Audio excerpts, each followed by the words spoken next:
I think very few people were prepared for the scenario in which the 1864 law is put into effect. Everyone sort of presumed, Republicans included, that the court would uphold the 15-week ban.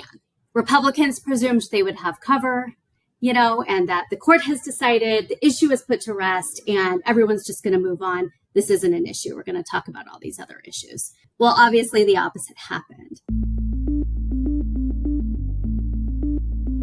Hello, everyone, and welcome to the Focus Group podcast. I'm Sarah Longwell, publisher of The Bulwark, and this week we're talking about abortion in Arizona, because the political scene there is getting to be hotter than the pavement on Interstate 10 in July. Now, I've been worried about Biden's chances in Arizona, in part because of Donald Trump making inroads with Hispanic voters, and because of the fact that Biden only won the state by 10,000 votes in 2020. Then, on April 9th, the Arizona Supreme Court dropped a bomb.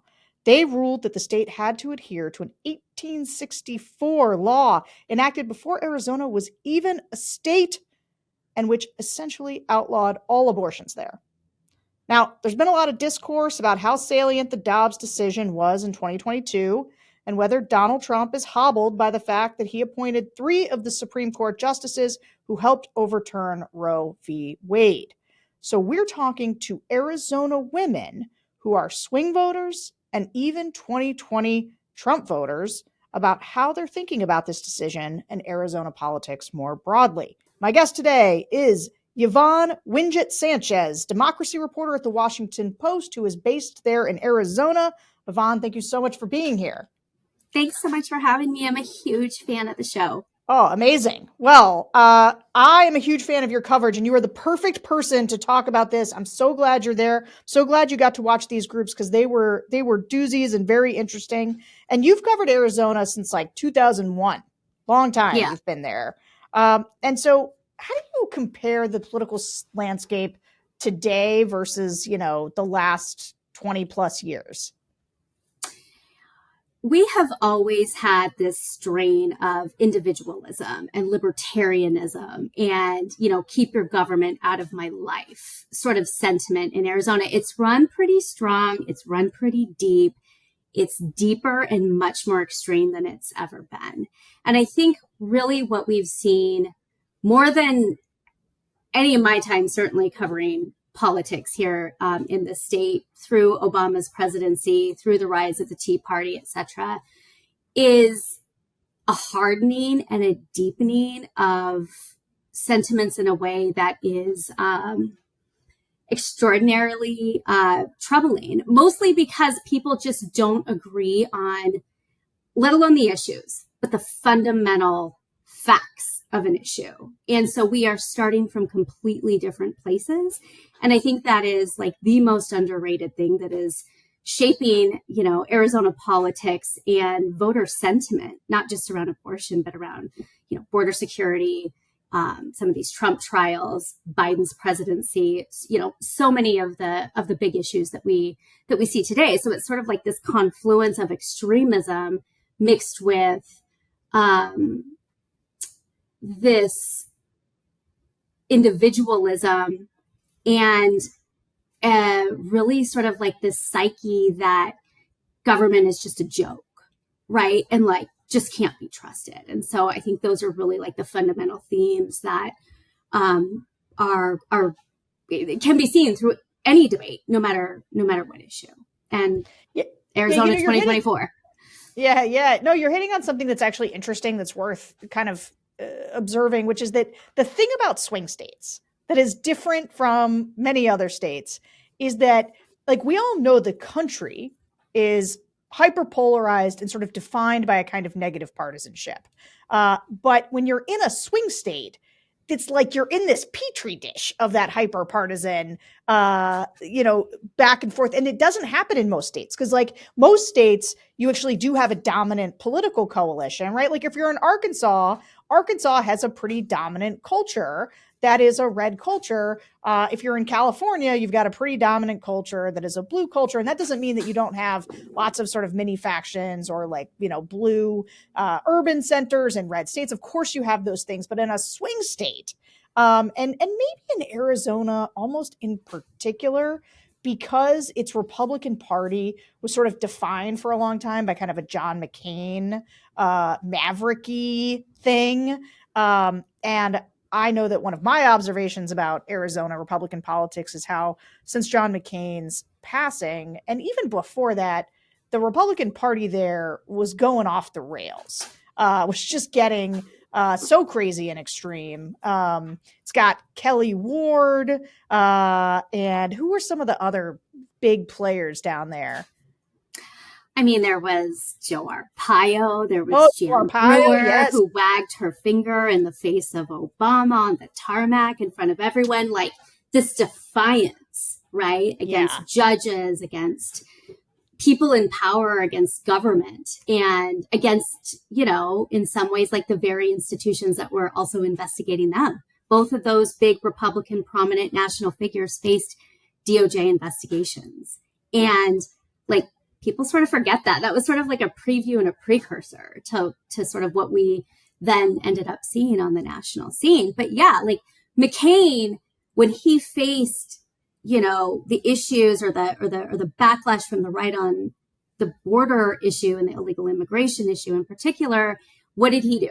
He recruited PCs. He tried to take the party back, right? He was successful with that. He was sort of able to keep them at bay. What we've seen more recently is sort of a disengagement by, Doug Ducey, many extents like Jan Brewer, like they would show up, give the speeches, shake hands, be gone, right? Like they didn't see the party as necessary to their sort of electoral wins, and they were right. Like they didn't really need it. But then what happened? You handed the microphone to the party over to the more extreme voices. And while the more moderates might not think that they're a big deal or that they matter, you let them control the narrative. And that's sort of really what we ended up seeing over the past, 8 years, certainly through Trump's presidency, was this, very influential, deepening, hardening sort of effort with the base. And you can't underestimate that that's sort of what helped bring us to this moment. Yeah, and I'm just thinking, even in the, in more recent figures, you've got your Mark Finchams, your Blake Masters, your Carrie Lake. I'm also just going to define PCs for everybody, which is precinct captains, meaning that McCain was able to go recruit people to stand up for him that would show up at the precincts, and which is a great point and a testament to his sort of what an institution he was in the state, how much infrastructure he had. All right, so I want to start with a group of 2020 Trump voters who were kind of down on Trump. We talked to this particular slice quite a bit. People who'd voted for him twice, but kind of held their nose and are really mad that he's the nominee again. Oftentimes there are people who were upset after January 6th. Sometimes they just don't want to see this guy again. In this case, Trump's positions on abortions were a liability for him in this group. But we asked them, and both groups are all women. We only talked to women for this episode. And so we asked them in kind of an open-ended way how they were thinking about Trump in 2024. And this is a sample of what we heard. And following all the things that we've learned about Donald Trump since he first was president in 2016, considering all the court cases, just a lot of decisions he's made as well, come out on certain things that I feel very strongly about. Abortion rights being one thing, things like his complete lack of character is just detrimental to the country. And so for myself, I don't see myself voting for him this time. I have a hard time voting for somebody whose personal character just seems so poor. And then my own values around abortion and women's rights are just not aligning with him. I used to be extremely conservative. When you get pregnant in your almost 40s, you do start to see abortion issues as a completely different aspect. So the fact that I don't know where he stands on abortion, it'd be really hard for me to vote for him. Now, that was not the only woman in these groups who shared sort of a very personal experience related to abortion or a high-risk pregnancy. And we're going to hear a lot more about that later in the show. So consider this, I guess, your trigger warning. Is that what the kids say? But there's like some real talk coming from some of these women. But I got to tell you, what was so interesting to me, Yvonne, about this group, in other focus groups that I do, and I do them just constantly, that's why I have a podcast about them, abortion almost never comes up in the open-ended questions. Like you say, hey, how are things going in the country? People say bad, generally. And then they talk about crime, inflation, the economy, gas prices, immigration. Only every now and then does somebody throw abortion in at the top. This group, though, did. And I can only assume it is because in Arizona right now, this issue has gone from a lower salience issue to an extremely high salience issue. Can you just describe, like, what was it like when this decision came down in the state? I think very few people were prepared for the scenario in which the 1864 law is put into effect. Everyone sort of presumed, Republicans included, that the court would uphold the 15-week ban that allowed exceptions, was less restrictive than the 1864 law.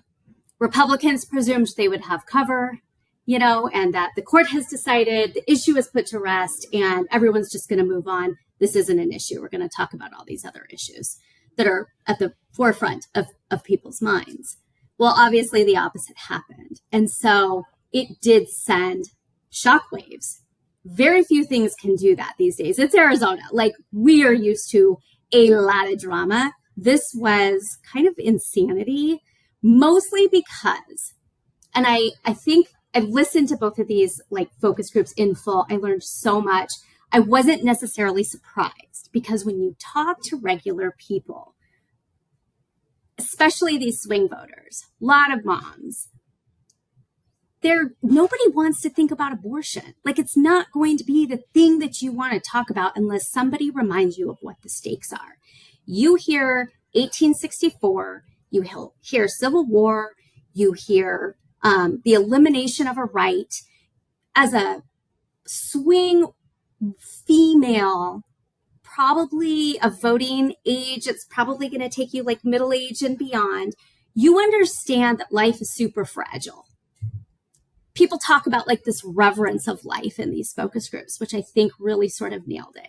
People want to have a reverence for life. When you're talking to voters, they will talk about that reverence.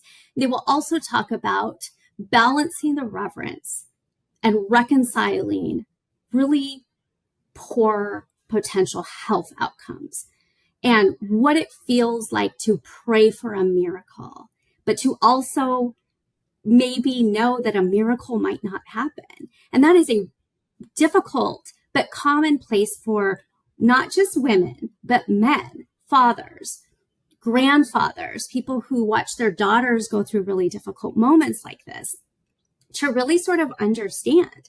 And so when you delve into this issue and you look at this headline, it looks very scary. And it makes people think, and it has made people here for the last couple of weeks think really long and hard about what the consequences of this could be, not just for them, but for their grandchildren. And that's really at the top of people's minds. And it's still at the top of people's minds because we are in the same position a week later. Yeah, I want to get to the Trump to Biden voters and how they talked about this. But before I do, can you just really quickly, what is the state of play right now? Like, if you needed to get an abortion in Arizona, what happens? Because I know the Attorney General, Chris Mays, said she wasn't going to prosecute any cases under the law. But like, is the only option if you need an abortion to leave the state? Like with so much of this, it's up for debate. Both sides are fighting. The Attorney General has said she's not going to prosecute and that this law, this 1864 law, doesn't take effect until later in the summer. At least one major clinic has said that they are going to continue offering these services until then. I suspect we're going to see some litigation over the timing of this. At the same time, you do have people who are offering to help people if they do need to get an abortion or want to get an abortion, assistance to go out of state. So legally, according to the state prosecutor, they're still allowed. Okay. All right. Thanks for that. Okay. So I want to dive into how our focus groups talked about this issue. The first two speakers you're about to hear are those sort of Trump to Biden voters talking about Trump's stance on abortion. And then the rest are talking about the decision more broadly. Let's listen. Hasn't he also said that he would support punishing anyone involved in abortions or supporting or transporting or in any way, contributing to abortion? So, what do you believe? I don't trust anything he says. So there's too many situations to have a law that disallows for everything. And, we have a right to bear arms. We have a right to do what we feel is right for us, for our bodies and our lives. And I am not saying that I support abortion as a form of birth control. I am saying that there have to be choices, and you can't just say it's not allowed, period, end of story. And there's cases where women's lives are at risk and nobody wants to step up and help them either because they're afraid. Caregivers should not be afraid of what happens legally, and you have to make a choice over doing what's best for an individual versus, am I going to get prosecuted? I'm a strict Roman Catholic, and I have my own feelings about when life begins. I don't like to pass judgment. I don't know. And this one seems a little strict. Of course, like late term, I'm not for any of those things, but this one seems a little too much. I'm for putting it back on the ballot and letting the people of Arizona decide. I don't like tyrannical 3 people deciding the fate for something so sensitive. Well, I'm definitely pro-life, but I do agree there are situations way beyond people's control. And you have to have some allowances, especially for the life of the mother. And again, this is the 20th century and not 1864.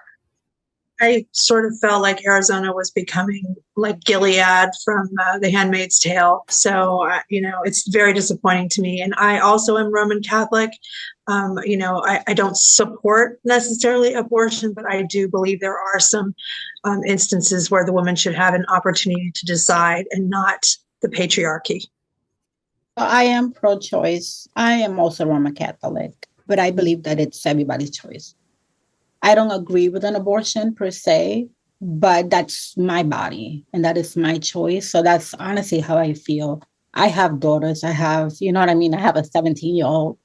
God forbid if my daughter goes down the street and gets raped, she's forced to have a child. I'm a special needs mom, and every pregnancy I was faced with life or death situations in my body. So I'm very close to this topic of if I didn't have choice, which I chose to keep all my children, that was my own personal thing. But to be alone in that room as a single mom and not have that choice, knowing the burden of a life with a child that requires way more than a typically developing, definitely changed my point of view on why it should be a choice. So this is not the first abortion episode I've done. I've done a couple. And when you do them and you convene groups of women, this is how it always goes. It is always women talking about the difficult times they've had. It gets so personal, so fast, so much so that there's sort of areas of this where I'm going to try to, like, they gave so much personal information that we're going to, cut some of it out because I think it just makes them too identifiable. And they were telling us deeply personal stories, and I want to respect sort of the personal nature of that. But it goes to show how personal it is and how this issue is different from so many other policy issues. Because, and when you were talking before, like men go through this too, right? When their wife's having a child and they have a pregnancy that doesn't come to term, or they have complications, or the life of the mother is under threat. And it's much more common than you'd think when you listen to these groups, because it is either the women themselves or they all know somebody who has experienced this. And so how do you think the fact that, and I got to say, we just heard this refrain that we hear some version of this all the time in the groups, which is, I'm pro-life, but I believe in a woman's right to choose. The first time I heard that, I almost chuckled at it, but it's all the time. You just hear it in every single group. And even people who think of themselves as pro-life, they really bristle at the no exceptions talk. So you've written about how Republicans in Arizona are grappling with the political fallout from this decision. And you wrote that one state legislator once sponsored a bill that would let a pregnant woman drive in the carpool lane because their babies are full humans. And even that legislator is among people who would maybe vote to repeal this law, presumably because it's too extreme.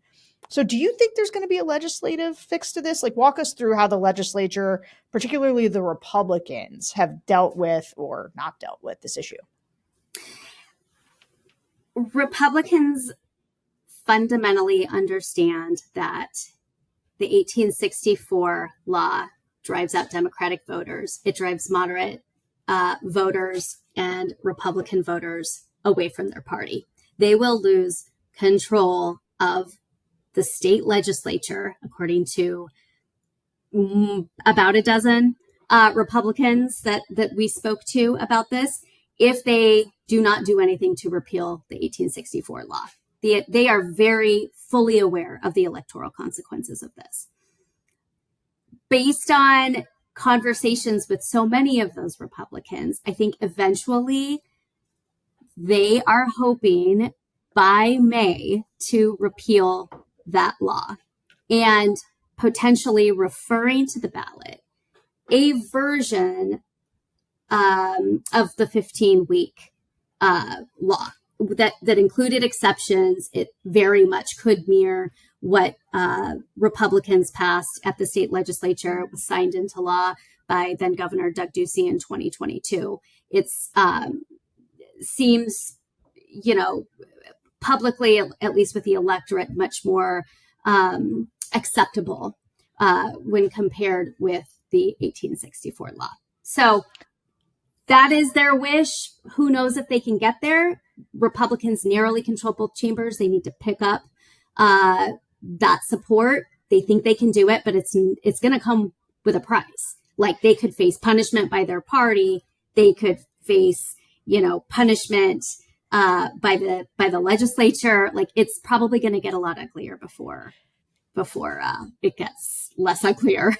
Yeah, can I just ask, so here's my understanding of the Arizona. Yes, it's majority Republican, but the problem is they must have some super hardliners that don't want to see this repealed, right? Who are like, this is fine. So they're banking on Democrats to bail them out on this. And if I were a Democrat in Arizona and knew that this would both put the state much more likely in Biden's column, would allow us to take over the chamber, I wouldn't bail these guys out. So like, I'd want this one on the ballot. And because, it will get overturned if it's on the ballot. So why would they allow a compromise to go onto the ballot?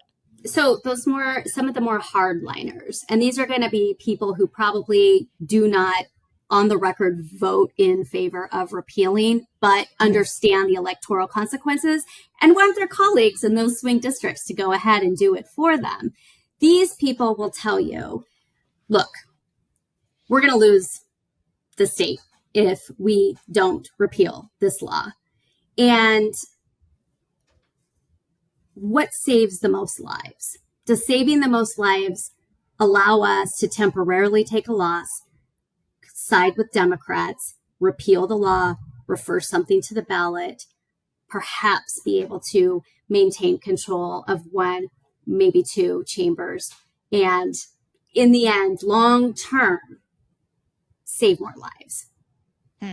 That's the calculation.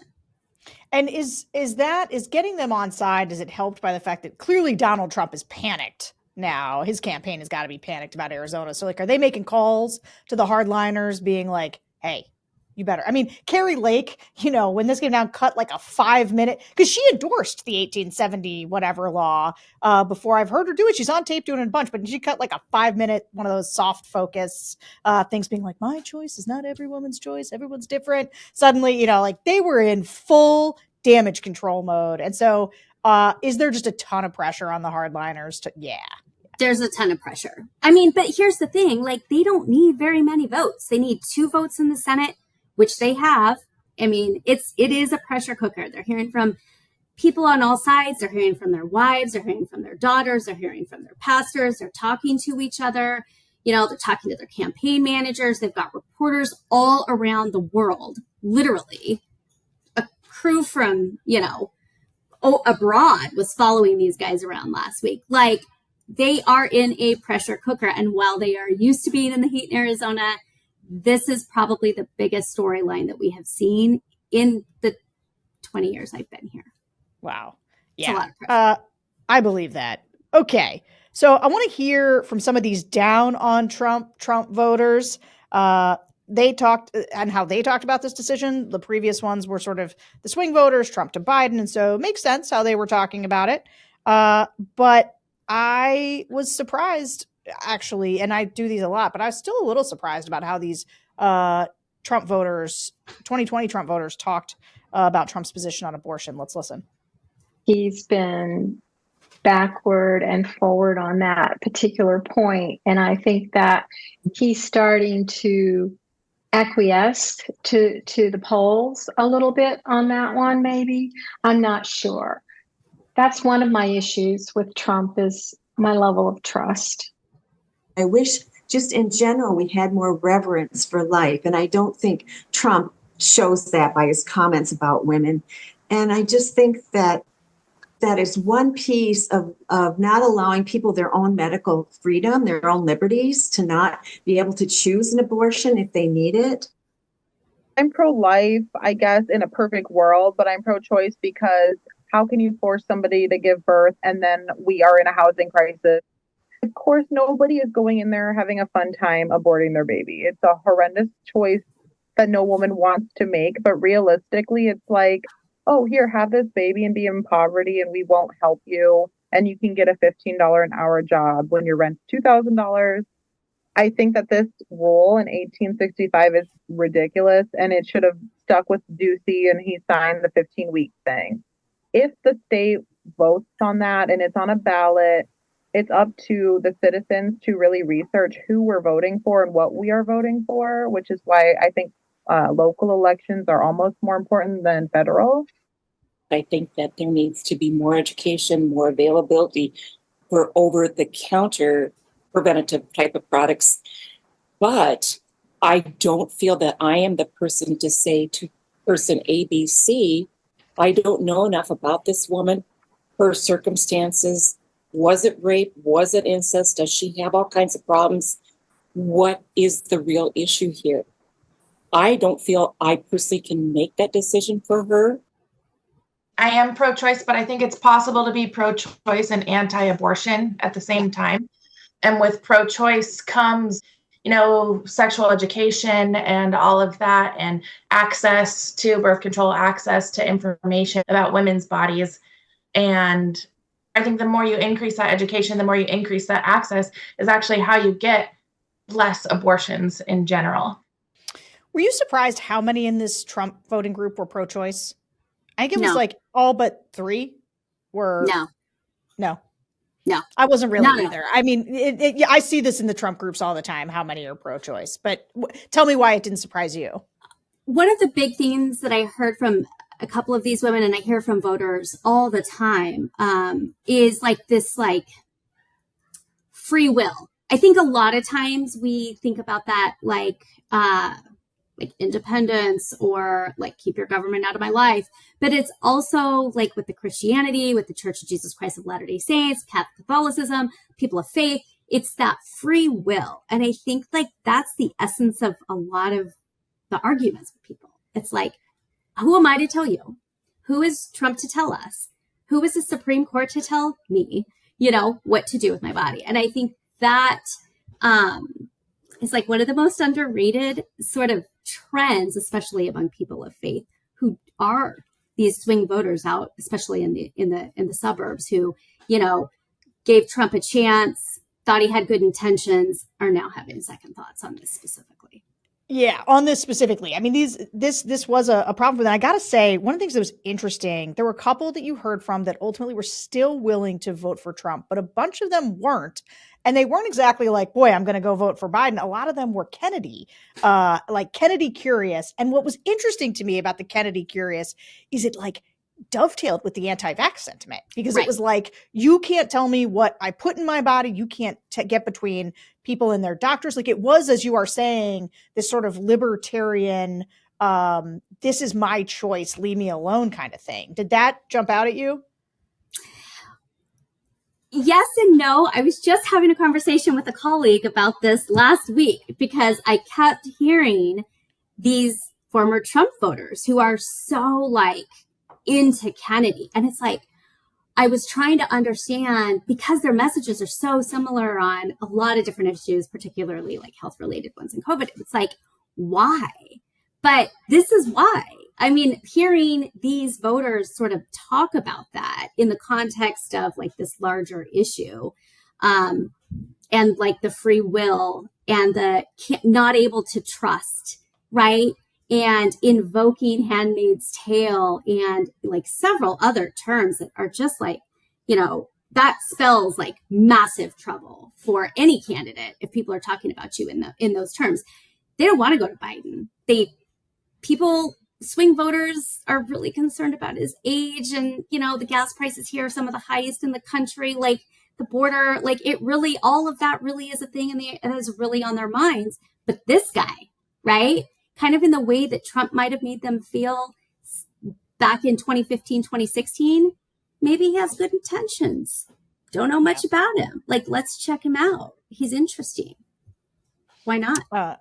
That is, because I think there's just like so many people who are trying to figure out like, who does Kennedy pull from, and it's possible that it could be different place to place. And I think obviously when like there's going to be a ton of voter education done about him, but it did strike me as quite interesting that the through line for Kennedy with people, like they had a linear idea of personal freedom that he fit into. And I thought that was super interesting. So, one of the things I've always said about the abortion issue, for people who've listened to the show, like I said, we've done abortion a number of times, is that a lot was made in 2022 of abortion being the thing that sort of torpedoed a bunch of the Trump backed candidates on the Republican side. And I've always kind of thought, sort of, like, to me, it was actually about extremism in general. Like I did a lot of focus groups in Arizona in 2022. And the way that people would talk about Blake Masters is they're like, this guy is nuts. He's an election denier. He is a crazy position on abortion, and he likes the Unabomber, and like, it was like all wrapped into a narrative of extremism. I heard people in the group talk about how frustrated they were with the extremes. And so, and Blake Masters, he's like, he's running for Congress again this cycle. Yeah, great. Do you think the Democrats will be able to hang this issue around Trump the way that they hung it around Masters and maybe even Carrie Lake last go around? The issue of extremism specifically? Well, I guess I'm gonna say, like, the way that I think about abortion is like it's a gateway into extremism, right? Like, people, if they have an extreme position on abortion, it codes then, like, it colors the whole person as extreme. But I wonder if that works the same way for Trump, because people actually view him often as a cultural moderate, especially on the issue of abortion, because nobody believes that he has an ounce of sexual morality in him. I mean, one of the things it didn't come up in this group, but like, people make jokes in the groups about like, that guy probably paid for an abortion. It's just like, that's just like a thing that happens sometimes. And nobody thinks, so he gets a benefit from that on this issue. So like, how do you think, I can see if it's literally on the ballot, that's bad for Trump, but like, does it hurt him specifically? I agree that people tend to give him more of a pass, but they don't trust him. Like, these swing voters don't trust him. But the down ballot effect, I think that they hold more local officials who we heard them talk about, like, they, in so many ways, are so much more consequential than the people who are 2,000 miles away across the country and are always just fighting and yelling and screaming at each other. They hold accountable the local people who they define as extreme, right? The Mark Finchams, who ran for Secretary of State in 22, the Blake Masters, the, Carrie Lake, who lost by 17,000 votes, a raft of state lawmakers up and down the ballot. They held them accountable in 22. And largely, if you go and talk to some of these people, especially out in the suburbs, because of statements or actions that these people took that these voters felt were extreme. So maybe Trump gets a pass and some of these other people don't. Maybe we're completely off. And I mean, who knows? But I do think that making the case of extremism, especially in a place like Arizona that was ground zero to try to undo the results of the 2020 election, still have litigation winding its way through the legal system over the 2022 election. It's a pretty powerful case to try to prosecute. Will it be successful? Who knows? Yeah. Okay. So one thing that cannot be overstated about these conversations about abortion is how intensely personal it is for these women. And just obviously it's different than other political issues.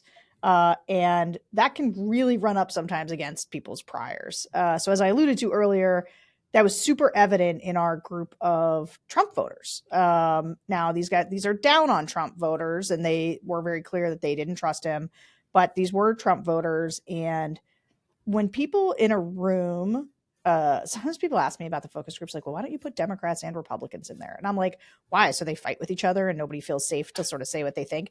But this group, because it was pretty narrowly tailored, it was all Trump voters who didn't think he was doing a good job. I think they felt safe enough to sort of talk about these things, and they really got deep into it. And I'm going to not play all of it again, sort of to defend, some people told so much personal information in this that I want to make sure that, nobody could figure out who they are. But I will say one woman told a story about having an abortion when she was very young, and that also then lost some children later when she was trying to get pregnant, and not just miscarriages, but also full term, but it didn't happen. It was an incredibly difficult story, which led other people to open up about what happened to them. So let's listen. When I was pregnant too, there was a lot of complications. There was a lot of possibilities that the baby might not be formed correctly. Everything turned out okay, but in circumstances like that, I didn't want to continue with the pregnancy. I was at 15 weeks, and I was at a point where I would have had to go to a different state. I don't think a woman being a Christian should ever have to be in a situation where she has to travel out of her way to do something that she doesn't even want to do.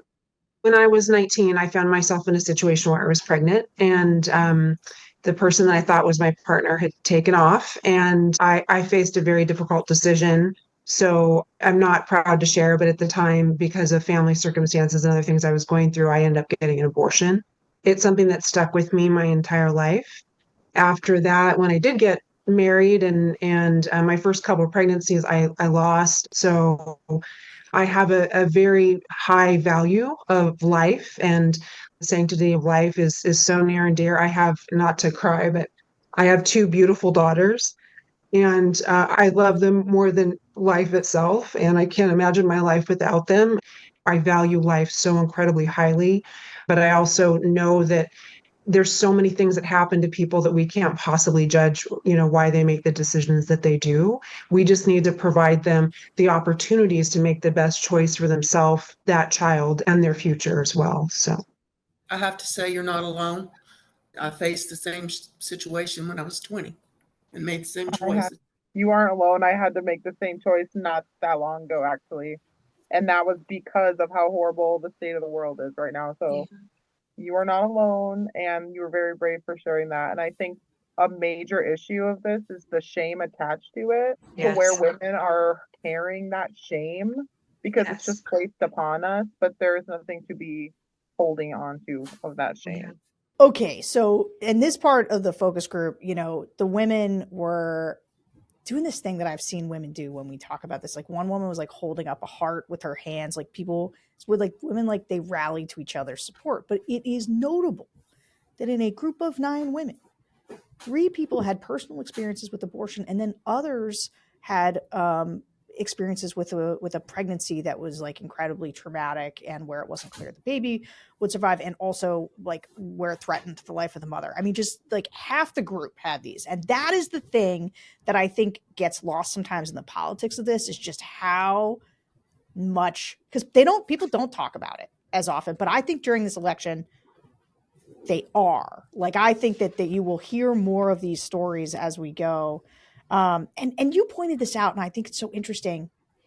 Even women who've had abortions talk about how much they value life. Like, and so it doesn't even fit that neatly into pro-choice, pro-life. I mean, I grew up with this binary choice, but man, listen to people talk about this issue now for the last however many years. There's nothing binary about it. So what do you think what's happening in Arizona? Does it tell you anything about the future of abortion politics in America now that Roe is no more? I think that however the state legislature goes, whether they vote to repeal the 1864 law, keep it in place, I think that's unlikely. Whatever they end up referring to the ballot on the November 2020 ballot to compete with an abortion access ballot that, would peg, about 24 weeks or, viability of a fetus to access to abortion. I think that is a test case for where the rest of the country ends up landing on this issue. In talking with a lot of lawmakers and just like swing voters and, people who are like casually absorbing this, don't necessarily pay a lot of attention to the ins and outs. It's just too much for them. Like, they're worn out, right? 6 weeks feels like a lot, or it feels like too little. You don't have a lot of information. 12 weeks feels like maybe a little bit better. 15 weeks, you start to get more information, genetic testing, and, especially for people who are over 35 years old, you're at advanced maternal age, then you really get more information and ultrasounds and just more information. 24 weeks might feel like a lot. And so maybe somewhere in between there, for a place like Arizona that is so swingy and likely will be swingy for at least the next decade, perhaps, that feels like it could help set a pace and an agenda for what is acceptable among modern Republicans, having to reconcile and balance like the mood of the electorate broadly with their personal, deeply held beliefs of, trying to protect lives and the sanctity of lives and saving children. And so that's sort of like the big theme that I think we'll be watching really closely. Yeah, I think that's right. I mean, I think that the Republicans are only going to go through so many cycles with this where it can be put on ballots and where before they're going to try to figure out how to find some kind of a national compromise. Even that itself, though, is going to be just a wild fight when it happens. Because, as we said, not an easy issue. So I can't let you out of here without talking about the Senate race. Kyrsten Sinema isn't running for re-election, so it's almost certainly going to be MAGA GOP candidate Carrie Lake versus the Democratic Congressman Ruben Gallego in November. So let's hear how a couple of Trump to Biden voters talked about Gallego, followed by how some others talked about Lake. He seems like a true civil servant. He seems like a dedicated politician, a more traditional politician. Yeah. That's what I miss about the Republican Party. I miss Matt Salmon. I miss all the people that I like that were moderate, more level-headed. Liz Cheney, Mitt Romney. I just wish we could get back to more decorum. I don't know if he's honest because he's a politician, but he's more normal. I mean, some of these people are just incapable of making a right decision. And that's where I see Carrie Lake. I guess I'd vote for Ruben, given the choice. I don't know where this came from because, she was on the news forever. But recently I listened to a few things like when she does her rallies or whatever. I don't know what kind of country we're in. But just to hear her, just to be like, is this real? Has she changed a little bit? Is she back down normal? I mean, it is bizarre. She lied. I mean, it's lie after lie after lie after lie. And she's crazy. And she should have stuck with reporting the news. She was great at it. I think she's a nutcase. I mean, Yeah. she's just so out there and out of control. And I just don't understand where she's coming from. So I want to ask about both these candidates because it was interesting to me that Lake, well, I mean, I don't know if it's interesting to me. It doesn't surprise me that people who voted for Biden last time, even though they voted for Trump before, these are people who've affirmatively, though, moved away from Trump. Look at Carrie Lake. There's a lot of like, she's just a mini Trump. Even in the Trump voting groups, there was like, she's just a mini Trump. So tell me about Lake this time around. She's clearly she knows what she did wrong last time when she lost the governor's race, like saying, I don't want the McCain voters. But is it too late? Is she like baked in the minds of Arizona voters as a nutcase, or can she get people back on side?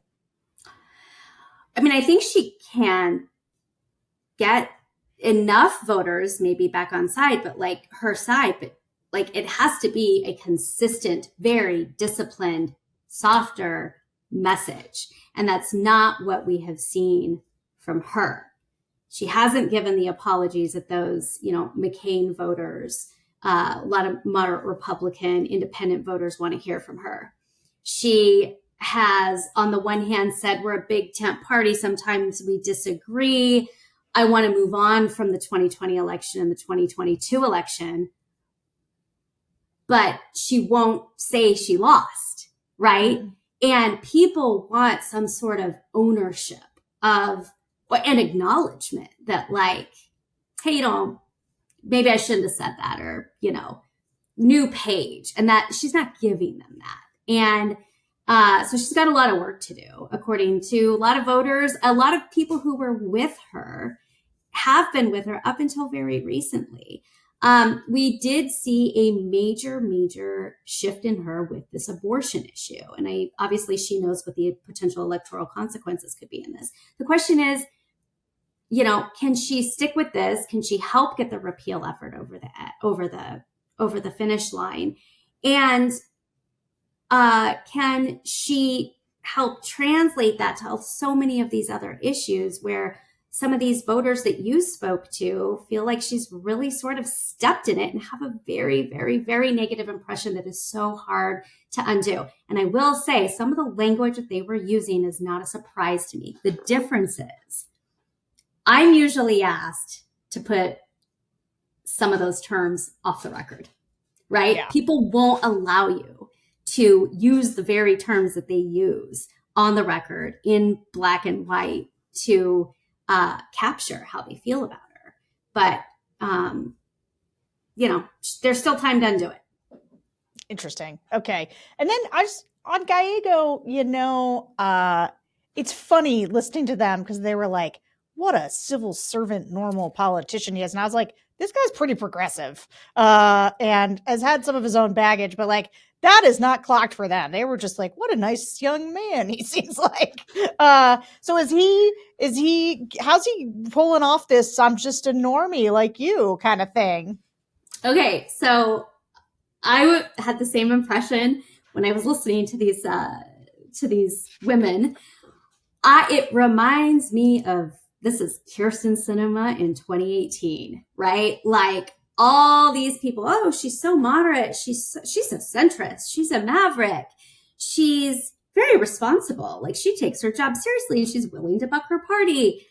Look at her voting record, right? She sides with Democrats almost always. And same thing with Reuven, big progressive back in the day. Like, has he evolved? Is he positioning himself differently, perhaps on some issues?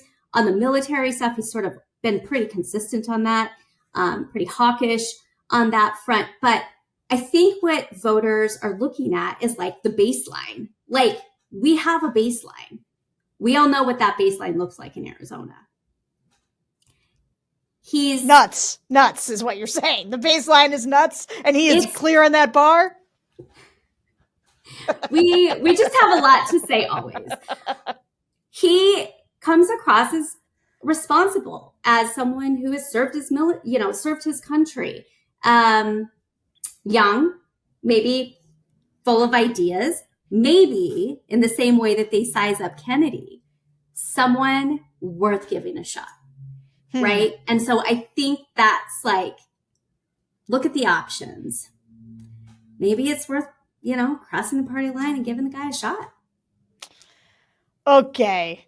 Yvonne, thank you so much for joining us. This was a great conversation. And thanks to all of you for listening to the Focus Group podcast. Remember to subscribe on YouTube and rate and review us on Apple Podcasts. And we will see you next week.